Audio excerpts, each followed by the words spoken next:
రండి రండి రండి, మనం దొంగ పోలీస్ ఆట ఆడుకుందాం. నేను పోలీస్ని, మీరు దొంగలు.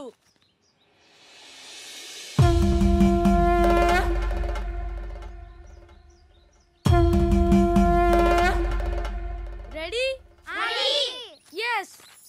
1 2 3 4 5 6 7 8 9 10.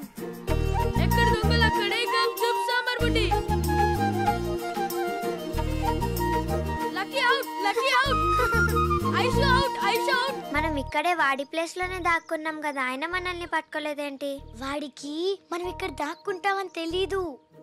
ఎందుకంటే మా తాత కూడా చెప్పాడు, దొంగ పోలీస్ వాడింట్లో దాక్కుంటే పోలీస్ కూడా పట్టుకోలేడని. మనం ఇప్పుడు దొంగలం కదా, వాడేమో పోలీసు.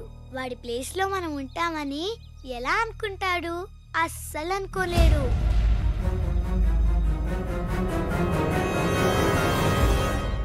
చెప్పరా, ఏం కావాలి? సార్, మీకు తెలిసిన పోలీసు వాళ్ళు ఎవరైనా ఉంటే చెప్తారా? దేనికిరా? ఆ శశి వాళ్ళు ఎక్కడో లేరు, ఒంగోలులోనే ఉన్నారు. వాళ్ళు ఒంగోలు ఉంటాం ఏంటరా? పోలీసు వాళ్ళు మొత్తం ఒంగోలు జల్లెడ పెట్టారు. సార్, వాళ్ళు ఉన్నదే పోలీసు వాళ్ళ ఇంట్లో. అది నీకెలా తెలుసు? ఖచ్చితంగా ఒంగోలులోనే ఉన్నాడని తెలుసు. దొంగ పోలీస్ వాడింట్లో దాక్కుంటే పోలీస్ కూడా పట్టుకోలేడు. మీరే చెప్పారు కదా సార్, పోలీసులు ఒంగోలు మొత్తం జల్లెడబట్టారని. అయినా దొరకలేదంటే శశి గ్యాంగ్ దొరకలేదన్న ఫ్రస్ట్రేషన్లో ఏదో మాట్లాడుతున్నావు. వాళ్ళు ఏమైనా తోపులేరా పోలీసు వాళ్ళు సపోర్ట్ చేయడానికి? ఒక విషయాన్ని నమ్మే ముందు కరెక్టా కదా అని ఆలోచించవా? సరే సార్, మీరే చెప్పండి. ఏం ఆలోచించమంటారు, ఏం చేయమంటారు, ఏ దిక్కున లెతకమంటారు? సార్, ఇప్పుడు నా పరిస్థితి ఎడారిలో ఉన్నట్టుంది. చుట్టూ ఇసుక దెబ్బలు తప్ప ఏం కనిపించట్లేదు. నాకు బాగా దాహం వేస్తుంది. అలాంటి టైంలో నాకు ఇన్నే నీళ్లు దొరికాయి. అవి మంచివా చెడ్డవా అని ఆలోచించే టైము ఓపిక నాకు లేవు సార్. తాగి దాహం తీర్చుకోవడమే. నేను నమ్మితే చెప్పండి సార్, లేకపోతే... రే, వంటంలో శివాజీ అనే ఎస్ఐ ఉన్నాడు, నేను ఫోన్ చేసి చెప్తాను, నువ్వు వెళ్ళి కలు. Thank you sir.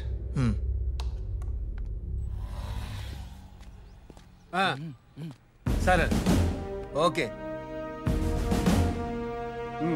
పర్లేదు సార్. అరే తీసుకోయా.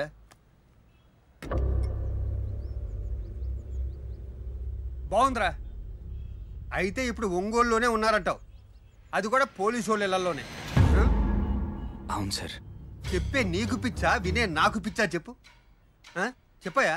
నీ మాట విని నేను పోలీసు వాళ్ళు ఇళ్ళన్నీ వెతకనా? నాకు తెలిసి పోలీసు వాళ్ళలో వాళ్ళకి చుట్టాలు కానీ స్నేహితులు కానీ ఎవ్వరు లేరా? ఇదిగో చూడు, వాళ్ళు మర్డర్ చేశాక ఇక్కడి నుంచి తప్పించుకుని అనంతపురం వెళ్ళారని తెలిసింది. అక్కడి పోలీసులతో మేము కాంటాక్ట్లోనే ఉన్నాం. వాళ్ళు ఎలా తప్పించుకున్నారో అక్కడి నుంచి కూడా తప్పించుకున్నారు. లేదు సార్, మీరు రాంగ్ రూట్లో ఎత్తుతున్నారు. అరే, కళ్ళుండి కూడా గుడ్డోళ్ళో మాట్లాడతావే. కళ్ళు క్లారిటీగానే కనపడుతున్నాయి సార్, కానీ వెళ్ళే దారి చిమ్మ చీకటి గొప్ప గీయంగా ఉంది. ఎక్కడన్నా కాస్త వెలుగు కనపడకపోతుందా అని చిన్న ఆశ సార్. రేయ్ సార్, రా.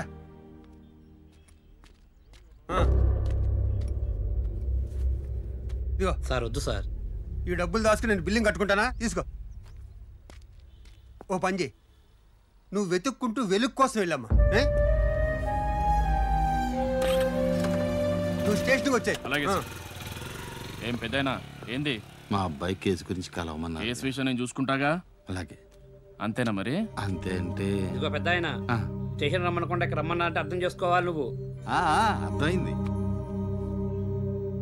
మీరే ఏదో రకంగా బయటపడేయాలండి.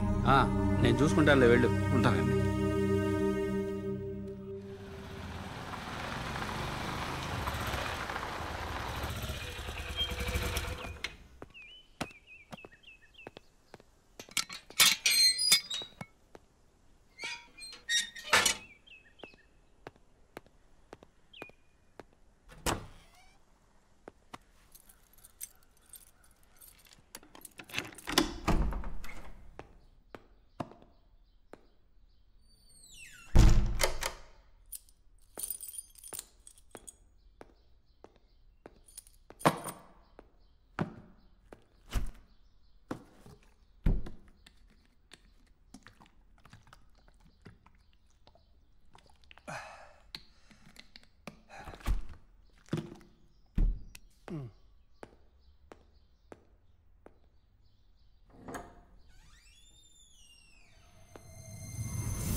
గుణాగాడు మామూలుడు కాదురా.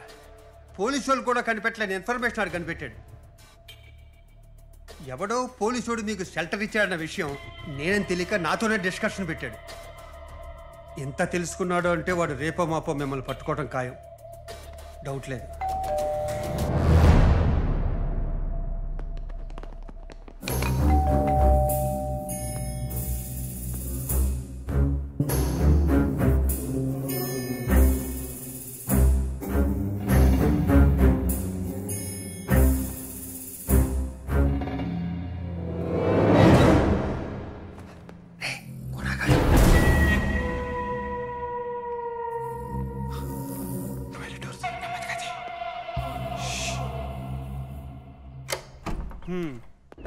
నువ్వా ఏంటే? అది ఇందాక కలిసాం కదా సార్, ఆ విషయం గురించి అక్కడే చెప్పాను కదా. అంటే సార్ అది ఏంటిది? అంటే సార్ లంచమా? నిన్ను పరిచయం చేసిన నాకు బాగా తెలుసు కాబట్టి ఊరుకున్నా. లేకపోతే బొక్కలో దోశ నీళ్ళు. అరే ఎలా మంటుంటే ఎలా కనిపిస్తున్నాయండి కళ్ళకి? నేను నీకే చెప్పేది చెప్తుంటే ఎలా వస్తావండి?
జటాజూటుడే పరాక్రమించిన శ్మశాన క్షేత్రమిది. నిశ్చల ప్రణవమిది, నిర్భయ నటనమిది, హలహలాన్ని స్కలించనున్న భిక్షుని రౌద్రమిది.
Shit!